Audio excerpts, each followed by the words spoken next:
Well, the thing is that apparently the Greeks are looking for support and solidarity, but it's hard to determine exactly what sort of solidarity will mean to the Greeks and to into the eurozone if there's going to be no cash on the table.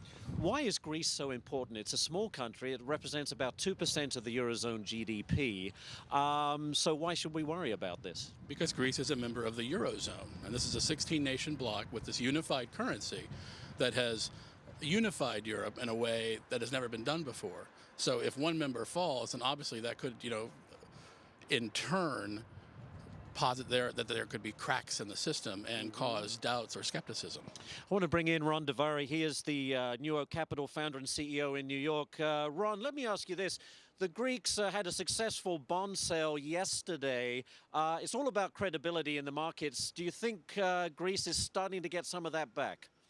I do believe that, and the fact that the sales went very well in general, albeit at twice the rate of Germany, the Greek population must not be very happy because they're really paying a big premium, and that's what all this discussion is about. They want to get the support so that they can actually reduce their cost of borrowing, and that's still pretty high up here. Also, Ron, we've seen the euro take a pounding. This is a real test for the eurozone as a whole. I think up to now, many people have said, boy, this is really muddled, really. There hasn't been a real united response. What does this say about the eurozone as a single currency unit? Well, it's a single currency, not a single fiscal policy, and that's what the market has probably been mistaken about. And I think, as you highlighted, Greece only represents about 2% of the eurozone, but it's all about whether this is really a real union or is it about just the currency being common. I think there are a lot of folks out there, the population in Germany and France, they're wondering whether this whole European Union has been helpful or not. But I think overall, if you go back to the 80s and the 70s, it's been a great progress in general. I think the Germans and the French should really remember that if they were up to their own, their currencies would not have done as well as it has. Yeah, good point. Matt, let me bring you back in. What options do the Greeks have if they get no financial support from the EU? What is the likelihood they would turn to the IMF? Jean-Claude Trichet said yesterday, we don't want that. Well, that could raise some interesting issues. I mean, the Greeks have not said explicitly we're going to the IMF, but at the same time, they have dropped hints and clues, if you will, that, okay, we need to leave every door open to our problem and getting it solved. The IMF has said so far that there has been no notification to them by Greece. How they are providing some technical help, in terms of, because that's what they do. That's what they do. That's their MO. Well, what's interesting is, I guess from a rules standpoint, of which the EU operates under, there's really no provision for a bailout, is there? No, there is not, and that's why that Germany is very direct that these rules need to be stuck to, because these rules are there for a reason, and that this thing can be solved within the European Union itself. Papandreou has been blaming the media for using the term bailout, saying we don't want the German taxpayers to pay for our pensions and our vacations and so on. But if it's not a bailout, what is it? Perhaps it's a sign of solidarity. Okay, very quickly, Ron, let me bring you back in. Of the other countries in Europe, a lot has been talked about the pigs, Portugal, Italy, Spain, and Greece. Which country do you think represents the next big risk with regard to massive debt? Obviously, Portugal is very weak, but I think the biggest risk is going to be Spain and Italy. I think those are countries that also have to catch up in terms of really standing up to the fiscal policies that ultimately get the union in a stronger platform. I think those are the countries that we still haven't seen the consumer default, the residential and commercial defaults that are going to come. So not only they're going to have the fiscal issue, they're going to also have the banking issues that have affected the U.S. So we are going to be very watchful of entire Europe from a credit standpoint. I think right now the focus is on fiscal, but we really got to go back to the financial strength of the banks as well. No, it's a very good point. No doubt about it. A real test for the EU as far as solidarity or lack thereof. Matt here in freezing cold Berlin, and Ron back in New York. Gentlemen, thank you both for talking to us. That meeting again, by the way, getting underway here in Berlin. 5 o'clock this afternoon, so 11 a.m. Eastern. So it'll be interesting to see what comes out of it, and perhaps more importantly, some of the rhetoric after that meeting. All right, let's go back to Michael Wilson now in London with the very latest on the world markets. Michael.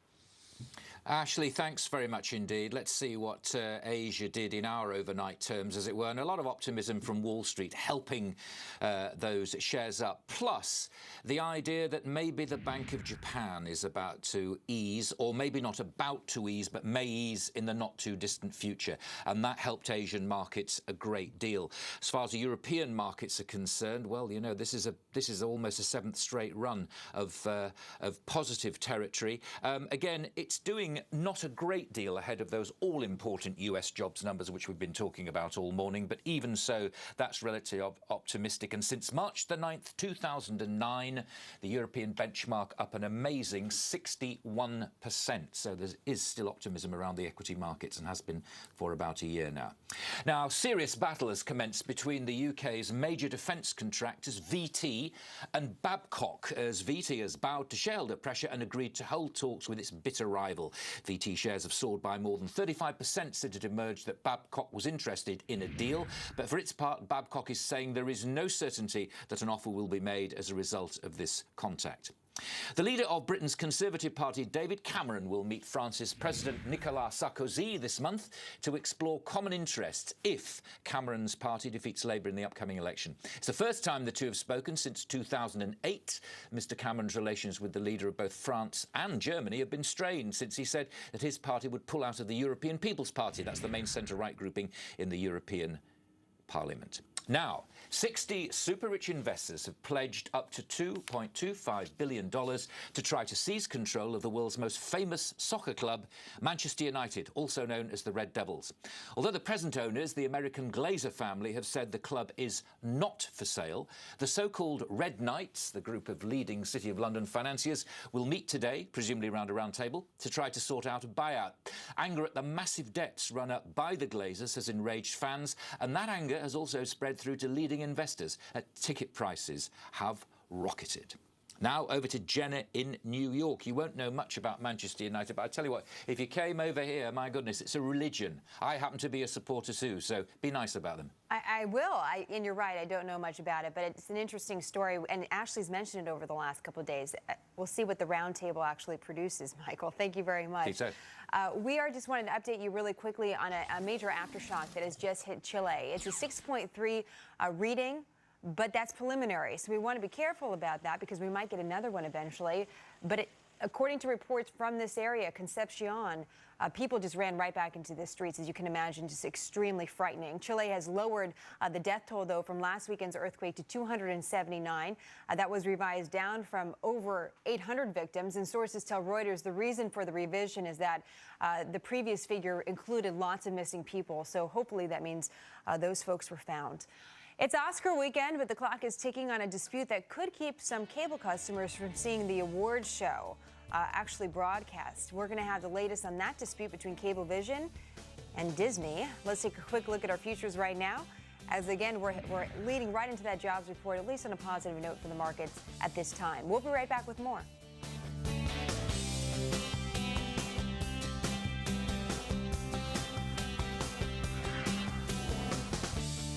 Whoa, guys, what's wrong? A big expensive broker sent us pictures of his new yacht. It's not cool. He's killing us. You should switch to E-Trade. Take charge of your finances. Oh, he's eating lobster, too.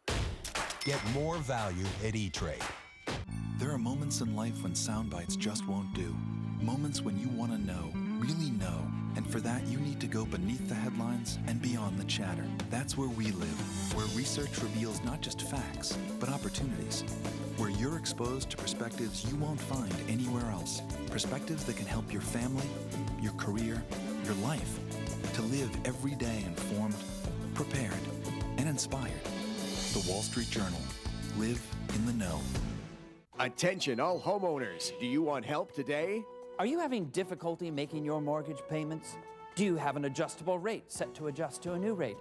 Do you want to lower your mortgage payments to an amount you can afford? If you answered yes to any of these questions, call the Loan Modification Help Hotline now. We may be able to cut your mortgage payment in half and help to reduce your interest payment to as low as 1%. Find out what we can do for you today. The call is free. The consultation is free. We were so worried about losing our home. Loan modification helped us to avoid foreclosure. Glad I made the call. Homeowners, do not struggle another minute.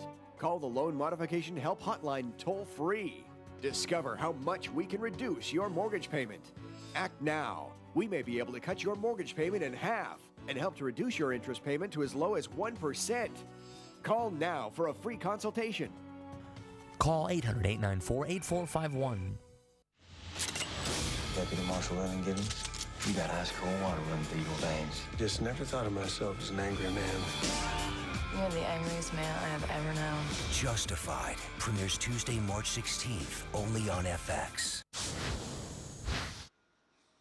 And welcome back. I'm Ashley Webster in Berlin, where later on this afternoon in this building behind me, the Prime Minister of Greece, George Papandreou, will be meeting with German Chancellor Angela Merkel. The big issue, of course, is the Greek debt. Can it pay its debts, and where can it get the cash? It's already put forward a plan for deep budget cuts, but the German economic minister saying this morning not 1 cent is on the table for Greece. It's your responsibility to get your own accounts in order. So what will Greece get out of this meeting? Well, they're looking for political support and looking for moral support, but as the freezing cold temperatures in Berlin may give the Greeks a chilly response, the rhetoric in this issue is certainly heating up. It's a big test for the EU, Jenna. Back to you in New York. Good thing you're there, Ashley. Stay warm out there. You and your crew, we're going to need you throughout the morning, of course, reporting live for us from Berlin. In the meantime, I'm going to get to a few other stories that we're watching as well. U.S. regulators are looking into more complaints from Toyota drivers who say repairs to their sticky gas pedals aren't working. The National Highway Traffic Safety Administration says it's received over 60 complaints of vehicles still suddenly accelerating even after being repaired. According to Reuters, Toyota says a partial review of some of those complaints has found no evidence of failure in the repairs or the vehicle's electronic throttle system. The company also says no problems in a brake override system being installed in vehicles have been found either. In Tokyo this morning, though, Toyota is holding a rally of sorts, you could call it, at its headquarters. President Akio Toyoda telling thousands of workers, both at the headquarters and watching via video, to work towards a new start to win back customer trust. Well, speaking of trust, AIG is one step closer to completing a deal to sell another one of its life insurance units. This is according to several reports that the IRS ruling in favor of AIG on a tax issue that's been holding up the sale of its overseas unit, Alico. Apparently, that's been resolved. MetLife is looking to buy that unit for $15 billion, and the report suggests that the sale could be wrapped up maybe by this Sunday.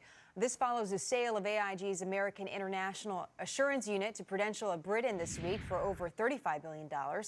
Separately, AIG will be paying over $6 million to settle claims two of its subsidiaries discriminated against African-American mortgage borrowers. The Academy Awards are this weekend, and many viewers in the New York area may be blacked out from seeing it. To talk about this fee dispute underway, Ron Davari of New Oak Capital rejoins us just to talk a little bit about this. You don't have Cablevision, you say? No, I do not. So you're going to be able to watch the Oscars, thankfully. Hopefully. Hopefully. If Time Warner delivers.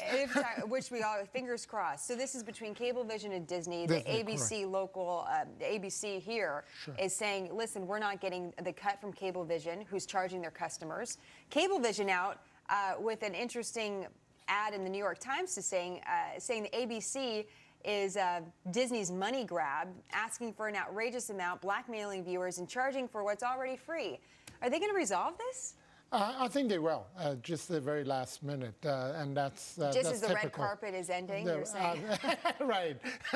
Hopefully a couple of minutes before then. So is this I mean, if there is a resolution, is this now the game changer? We saw this deal between Time Warner and Fox earlier, late last year, I should say. So now we would have ABC and cable. I mean, is this a complete game changer for the industry? I think it is. The whole issue of the free TV, as the advertising dollars have gone down, so that they're looking at the whole model, whether the model works or not. So they're saying, why are they charging